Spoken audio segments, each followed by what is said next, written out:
भारतीय सेना के कुछ दिन पहले भारतीय सेना के दो वरिष्ठ हमारे फौजी, एक कर्नल कुरैशी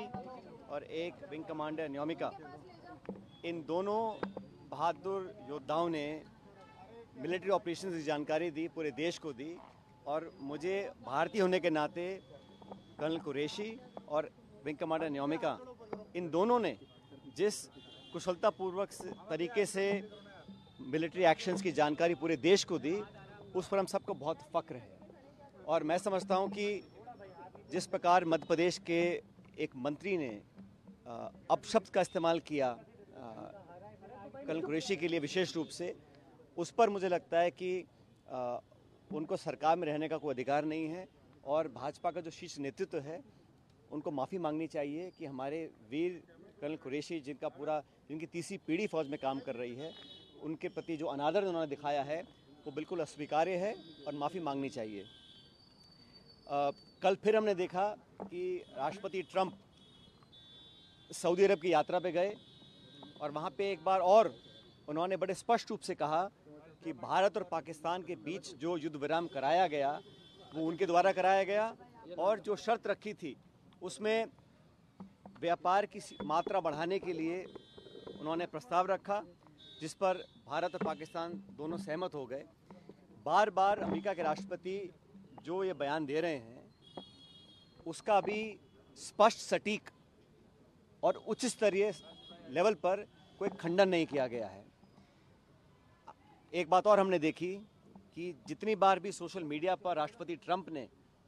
अपना पक्ष रखा है इस पूरे मुद्दे को लेकर, उन्होंने एक बार भी आतंकवादी शब्द का इस्तेमाल नहीं किया, उन्होंने टेररिज्म का इस्तेमाल नहीं किया, उन्होंने कहीं भी पाकिस्तान द्वारा दशकों से नामी गिरामी विश्व प्रसिद्ध आतंकवादियों को जो पनाह दी है और जो भारत में लगातार मुंबई से लेके पुलवामा और पहलगाम में जो आतंकवादी हमले हुए हैं, उस पर पाकिस्तान का जो प्रूवन ट्रैक रिकॉर्ड है, उस पर एक शब्द नहीं कहा। और आश्चर्यजनक बात यह है,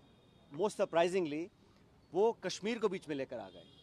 हमारे 26 निहत्थे सैलानियों को मौत के घाट उतारा गया,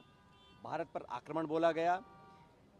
बजाय इसके कि उसकी चर्चा वो करें, उन्होंने बेवजह कश्मीर मसले को हवा देने का काम किया, जो मसला बहुत पहले सेटल हो चुका। कश्मीर का मुद्दा द्विपक्षीय है, उसका अंतर्राष्ट्रीयकरण करना ये पाकिस्तान चाहता है, लेकिन हमने स्पष्ट कह रखा है। और आप सबको याद होगा 1994 में कांग्रेस की सरकार में